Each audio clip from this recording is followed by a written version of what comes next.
Bueno, morfología. La morfología, que viene del griego forma, como en, pues eso, dimorfismo sexual, que es lo que hace que en nuestra especie los varones sean distintos de las féminas, de lo que nosotros llamamos en nuestra especie mujeres. Bueno, la morfología es lo que estudia, simplificando, ¿la forma de qué? La forma de las palabras. La morfología estudia ante todo las palabras, cómo se hacen, y qué es una palabra. Yo no voy a definir palabra porque sobre eso hay muchos libros y ninguno se pone de acuerdo y además no me importa y no nos importa, pero fundamentalmente lo que hay que tener en cuenta en español es que hay palabras que en realidad son varias. Es decir, si yo digo al, en realidad estoy diciendo dos palabras. A, preposición, el artículo. Si yo digo del, tengo que analizarlo como dos palabras. De, preposición, el artículo. Si yo digo, como en el refrán que recoge el Marqués de Santillana en los refranes que dicen las viejas tras el fuego, la primera colección de refranes española, hispánica. Castígame mi madre y yo trómposelas. Pues ese trómposelas, sea lo que sea, porque no lo sabemos lo que es, trómposelas, tiene el verbo trompo, de trompar, se, pronombre, y las, también pronombre. Entonces ahí hay tres palabras en una unidad. Hay muchas lenguas que tienen unidas a una palabra separada en la escritura, lo que nosotros escribimos separado. Por ejemplo, el artículo nosotros lo escribimos separado, pero en euskera, en rumano y en las lenguas nórdicas, en las lenguas escandinavas, el artículo aparece pegado a la palabra. Para nosotros aparece fuera, separado, y es una palabra distinta. Esto hace que las lenguas que tienen la costumbre de escribir las palabras juntas o directamente no escribirlas, sino que son orales, tengan nociones distintas de la palabra. El caso es que la morfología como tal surge inequívocamente como ciencia, como disciplina, surge en la India, y el gran maestro de la morfología es Yaska, el sabio indio Yaska, y el que la consagra, pues es, o sea, como los grandes oradores del pasado, y Quintiliano, que es el último que los codifica, pues el Quintiliano de la disciplina de la morfología y luego también de la sintaxis y la gramática en la India es Panini. Panini es el gran codificador de la morfología y la sintaxis, la morfosintaxis en la India. Bien, pues Yaska habla sánscrito. El sánscrito es una lengua que durante mucho tiempo no se escribió, la gente se lo aprendía de memoria, y es una lengua con grandes dispositivos mnemotécnicos para aprenderse las cosas de memoria. Y cuando se escribió, con el alfabeto o silabario Brahmi, pues se escribía todo junto, con una línea de la que colgaban las letras, y entonces las palabras, frases enteras se escribían juntas, con lo cual había otra percepción de lo que era una palabra. También en otras escrituras antiguas, pues apenas hay espacios para separar. Para nosotros, palabra es lo que va separado por un espacio. Ya hemos visto que no, porque en el caso de del, al, trómposelas no es así, y tampoco una pequeña excepción, se me había olvidado al hablar de la ortografía. Los adverbios terminados en mente se piensan como dos palabras distintas, como si hubiera un espacio entre ellos, por lo cual ágilmente lleva tilde porque la lleva ágil, palabra llana con el acento, o sea, con el acento en la penúltima terminada en algo que no es n, ese vocal lleva tilde, pero sin embargo acomodadamente no lleva tilde porque se piensa en acomodada, palabra acomodada, llana, que termina en vocal, no lleva tilde. Eso es el único caso en el que la tilde de una palabra que se escribe junta actúa como si se escribieran separadas, porque en trompóselas, por ejemplo, hay tilde, porque aunque sean varias palabras, se piensa para poner la tilde como si fuera una sola. Hay solo esa excepción, los adverbios terminados en mente. Eso debería haberlo dicho en la ortografía, lo siento. Bien, como digo, en español hay palabras que se escriben juntas pero son varias. Y tenemos esos adverbios en mente. Volvamos a Iasca. ¿Qué le pasaba a Iasca? Bueno, Iasca era un genio y fue el primero que pensó la gramática en lugar de aprendérsela de memoria como hacía todo el mundo en todas las lenguas. Él pensó, a ver, ¿por qué? ¿Qué pasa aquí? Vamos a clasificar. Iasca. Entonces, Iasca se dio cuenta de una cosa muy importante, que había varios tipos de palabras, pues nombre, lo que sea.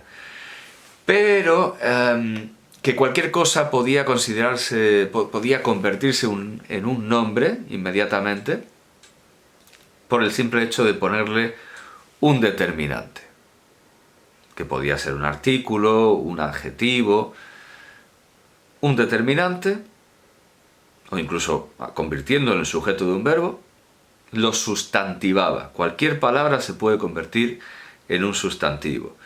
Sí, de hecho, por ejemplo, en español tenemos la palabra oíslo, que es un verbo con pronombre, que usa Sancho Panza para referirse a su mujer, mi oíslo, porque a la mujer se le confían secretos, se le dan confidencias, entonces mi oíslo, o bien porque la mujer regaña diciendo oíslo, marido. Eso es un sustantivo, es un verbo que se convierte en un sustantivo en cuanto yo le pongo el adjetivo determinativo posesivo mi oíslo. Se ha convertido en sustantivo. Y si ese oíslo es sujeto de un verbo, pues también está sustantivado. Cualquier palabra puede ser un sustantivo. Un recurso muy fácil es no referirnos al significado de la palabra, sino a la palabra en sí. Yo digo, oiga, ha escrito este entre, me refiero a la palabra entre, este entre muy junto, ¿puede separarlo? O puedo decir, es que no he entrado porque no he oído, entre como preposición, no he oído su entre. Usted ha dicho entre y digo, no he oído su entre. Estaba muy bajo. Entre es un verbo. Puede ser también una preposición, pero tanto si es una preposición como un verbo, como lo que sea, si yo le pongo un su delante, un él, un este, un aquel, lo convierto en un sustantivo. De esto se dio cuenta Iasca. Y ahora, ¿cuáles fueron los tipos de palabra, la división de palabras que hizo Iasca? Pues hizo, teniendo en cuenta que nosotros en el instituto estudiamos 9, ahora veremos por qué son 9, pues él hizo 4, que está bastante bien por comparación. Esas 4 partes de la oración, que es como se llama a las palabras, partes de la oración, también se las llama categorías gramaticales, y atención, por favor, categoría gramatical, parte de la oración, palabra, es lo mismo, no se asusten. Palabra, categoría gramatical, parte de la oración, es lo mismo. Nama, el nombre. Akia, el verbo. Upasarga, el prefijo. Y nipata, la partícula. Bien, el prefijo, o sea, son nombre, tiene género y número, verbo, tiene tiempo, persona, y nipata no tiene nada. No tiene... Upasarga, el prefijo. Esa parte para nosotros no es una palabra. En sánscrito muchas palabras tienen... Bueno, y en español también. Se hacen compuestos, el sánscrito ama los compuestos. Y ama los compuestos nominales. Muchas cosas que nosotros hacemos con verbos, ellos lo prefieren hacer con un nombre. En lugar de decir el caballo corre, prefieren decir el caballo corriente. Eso no es difícil de entender, es una cuestión estilística, es una cuestión de estilo. Bueno, para nosotros el prefijo pues no es una palabra porque está unido a la palabra, lo escribimos con un espacio separado. Nosotros no consideramos el prefijo. Pero el caso es que esta clasificación de 4 se parece mucho a la de Aristóteles. Aristóteles era el discípulo de Platón, y Platón intentó hacer una clasificación de palabras muy profunda y muy filosófica, pero como lo de clasificar palabras no es una cuestión profunda y filosófica, pues le salió mal. Y está bien para otra cosa que estudiaremos luego, que es la coherencia y la cohesión, el tema y el rema, pero para esto no se complicó innecesariamente. Platón distinguió entre ónoma, que es aquello de lo que se habla, y el rema, que es lo que se dice de él. Bueno, en realidad tampoco es tan difícil, ¿no? Entonces yo digo, caballo. El caballo corre. ¿De qué estoy hablando? Del caballo. Ónoma, el caballo. ¿Qué es lo que estoy diciendo de él? Que corre. Rema. Ahora bien, el caballo corre por la pradera. Pues he añadido ahí un rema a la pradera, pero pradera es un nombre, al final es un lío. Para el texto esto está bien.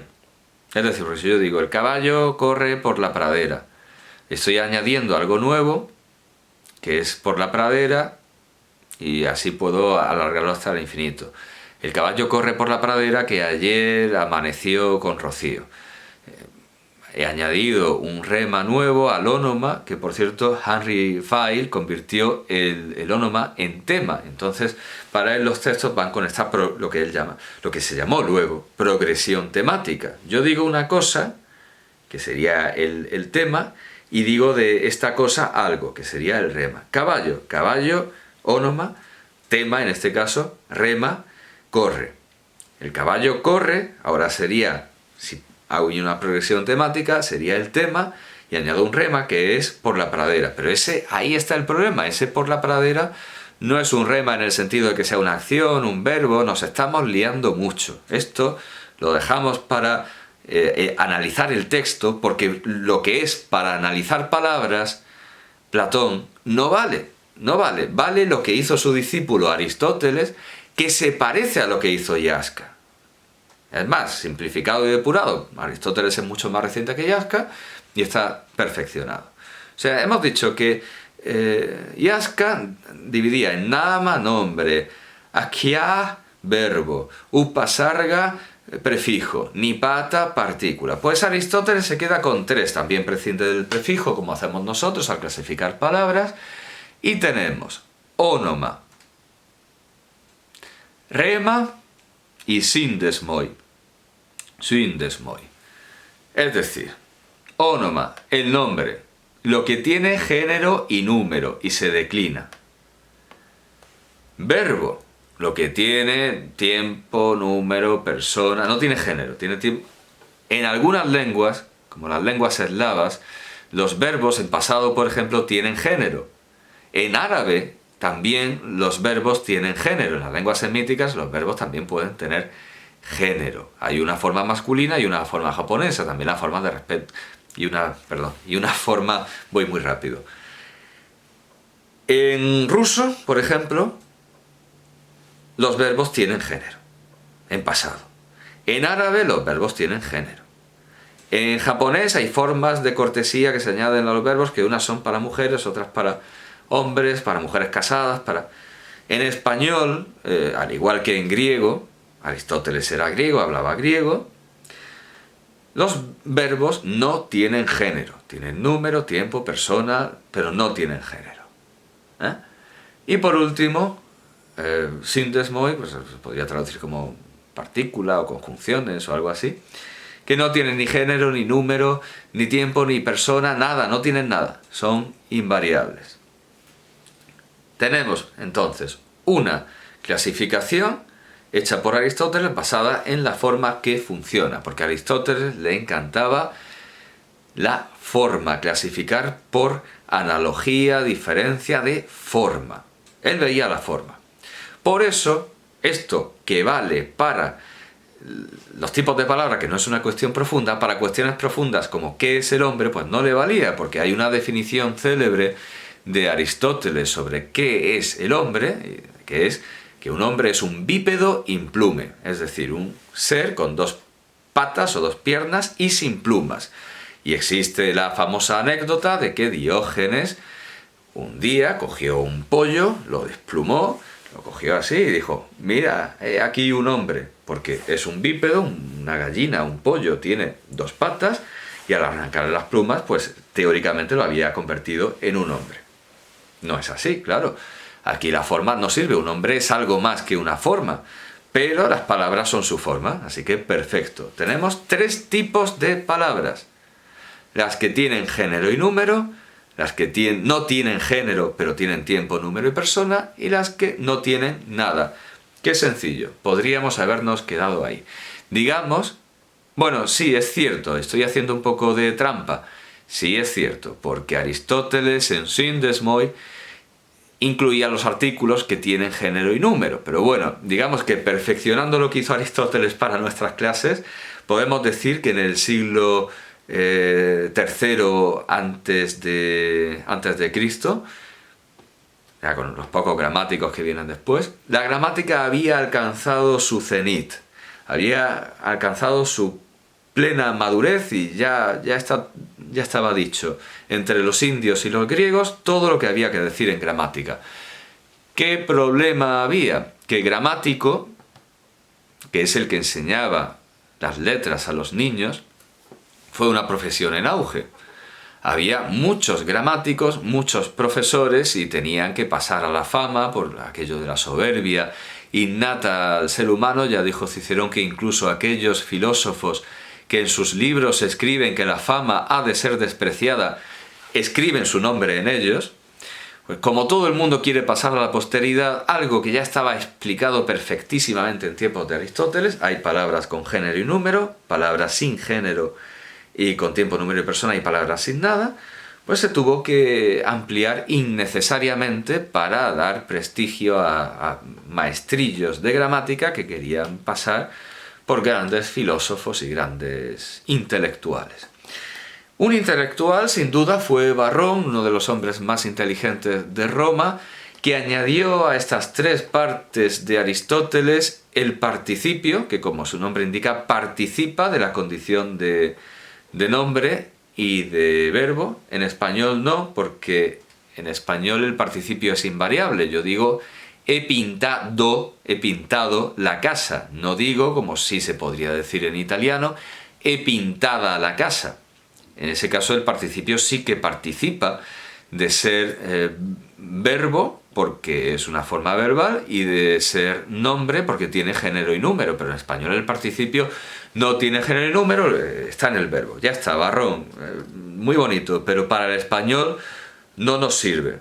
En el español tu participio está dentro del verbo, porque es una forma verbal, una de las 3 formas no personales, no conjugadas, es decir, de acuerdo, el verbo tiene tiempo, número y persona, y modo, salvo en las formas no personales que no tiene persona, ¿vale? Pues digamos que la persona no es algo fundamental en el verbo, pero esos son verbos. Formas no personales, infinitivo, gerundio y participio. Es cierto que el infinitivo es una especie de nombre verbal, porque yo puedo decir el comer con total tranquilidad, no es una sustantivación rara como lo sería el entre o el comiendo. Yo puedo decir, porque es un nombre verbal, es el nombre del verbo con el que me preguntan un verbo y digo, ¿qué verbo es este? Es el verbo correr. Pues yo puedo decir el correr, el comer, el guindar, el guirlachar, yo qué sé, cualquier verbo. El infinitivo lo puedo sustantivar con más facilidad que otra palabra, pero bueno, Yaska dijo que cualquier palabra se sustantiva tranquilamente. Bien. Varrón, que el participio es un verbo. Ya está, no vale. Ahora bien, luego vinieron otros gramáticos. Entre griegos y romanos, pues vinieron, Dionisio, Carisio, Probo, Diomedes, Consentio, Cledonio, Pompeyo, Sergio, Priciano, Marciano, Isidoro, San Isidoro y Nebrija, que añadieron a los que tienen género y número, pues 3 más, convirtiéndolas en 4. Entonces, algo tan sencillo como era el nombre, ónoma, de ónoma viene onomástica, epónimo, anónimo. Algo tan sencillo como era el nombre, pues se convierte en 4 cosas. El nombre en sí, o sustantivo. Venga, vamos a complicar más, dijeron los romanos. ¿Para qué llamarlo nomen? ¿Para qué llamarlo onoma? Nomen es la misma palabra indoeuropea. ¿Para qué vamos a...? Sustantivo, que queda mejor. Sustantivo porque indica una sustancia. Bueno, pues nombre o sustantivo. Y luego se subdividió aquello en adjetivo, o sea, tenemos el nombre, el adjetivo, el pronombre y el artículo. El pronombre y el artículo. Estoy viendo el esquema que hice hace 2 años y veo que no tengo que cambiar nada porque al artículo lo llamo artículo. Añado, llamado ahora determinante. Bueno, mal llamado determinante. Aquí tengo el libro de bachillerato con el que enseño a mi primero de bachillerato. La estética es espantosa, pero bueno, en fin. Está firmado por Salvador Gutiérrez Ordóñez, que es un académico de la Real Academia Española y catedrático de la Universidad de León. Pero, sin embargo, sí, bueno, voy a hacer una pequeña pausa en la exposición. El nombre no creo que tenga ningún problema. Hay nombres comunes y propios. Un nombre propio pues sería Florencia, Argimiro, Gonzalo, Estados Unidos, esos son nombres propios.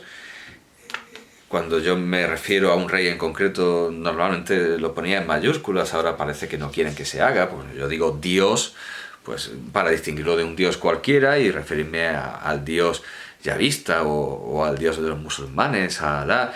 Alá significa Allah, el dios, para distinguirlos de Ilahu, ¿no?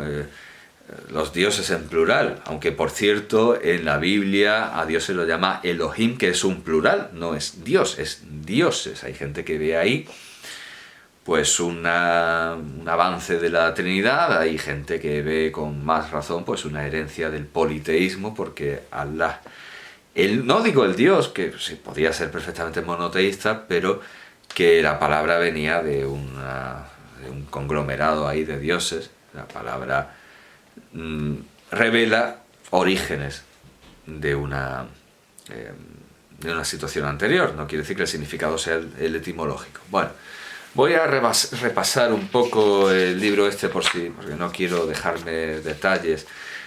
Venga, voy a repasar el libro para llegar al punto este del determinante, que es el conflictivo.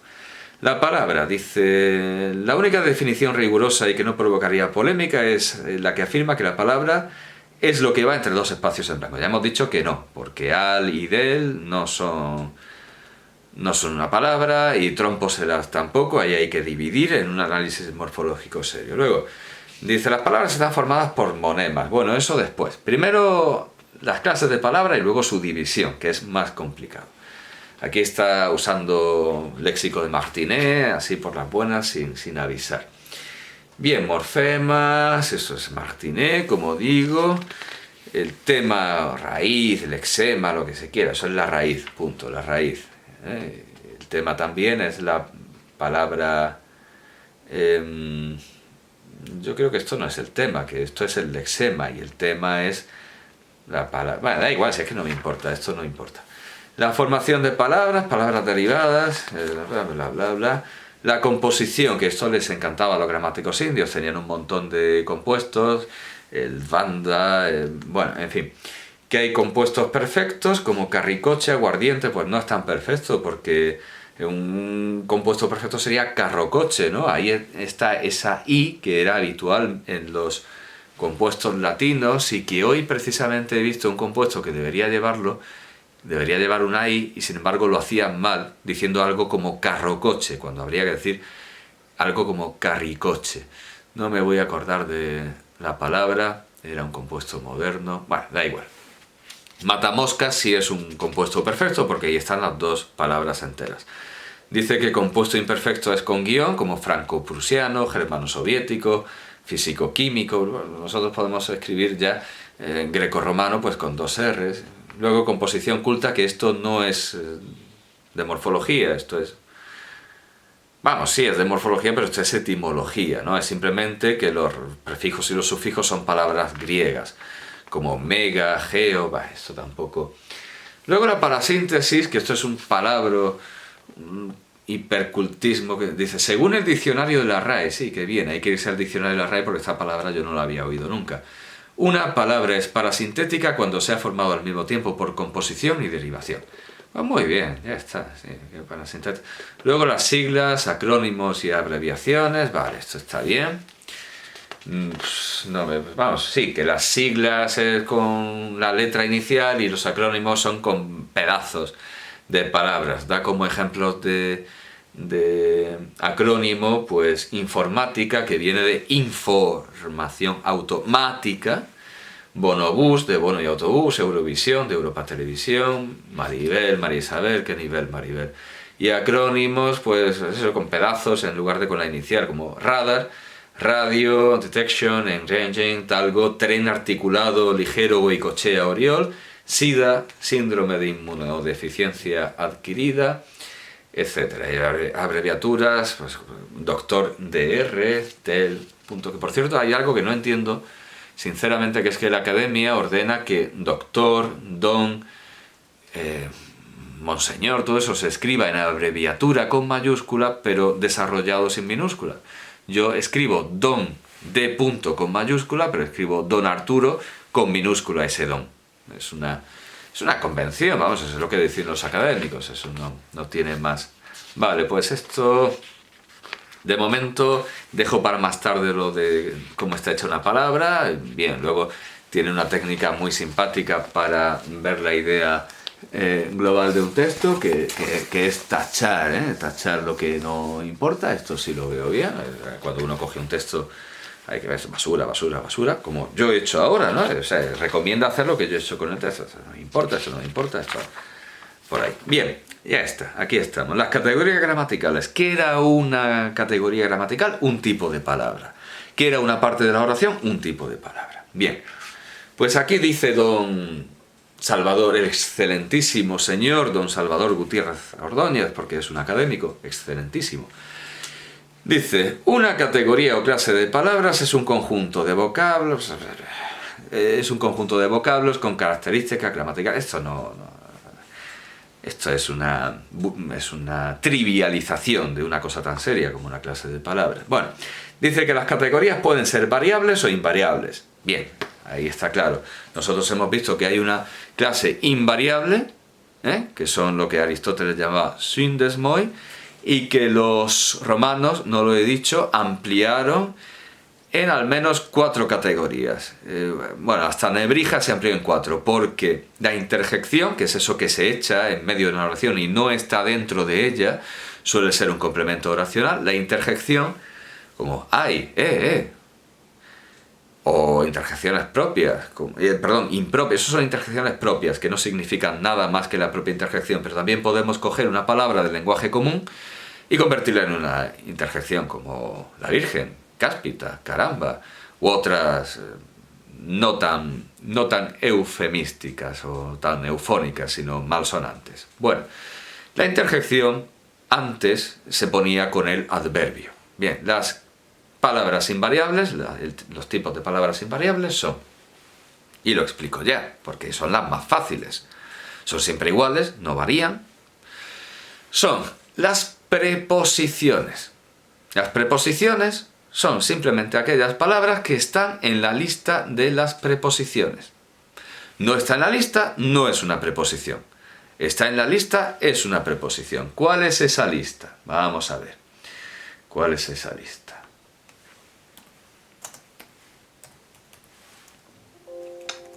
Creo que no la tengo aquí. No puede ser. Vamos a ver, lo tengo que tener, hombre, ¿cómo? La lista, que es cerrada, es la siguiente. La tradicional era esta. A, bajo. Perdón. Es A, ante. Es que me he comido bajo. Porque no quería comerme cabe. Porque cabe, que es una preposición antigua que ya no se usa. Cabe un árbol, junto a un árbol. La han quitado y como no quería quitar cabe, pues me equivoqué y quité ante. Bueno, las preposiciones son a, ante, bajo, cabe, con, contra, de, desde, en, entre, hacia, hasta. Y ahora viene donde se toma carrerilla porque por lo visto es más eufónico y está mejor medido en versos y en sílabas y la gente se lo aprendía mejor. Para, por, según, sin, sobre, tras. A las que luego se le añadieron durante y mediante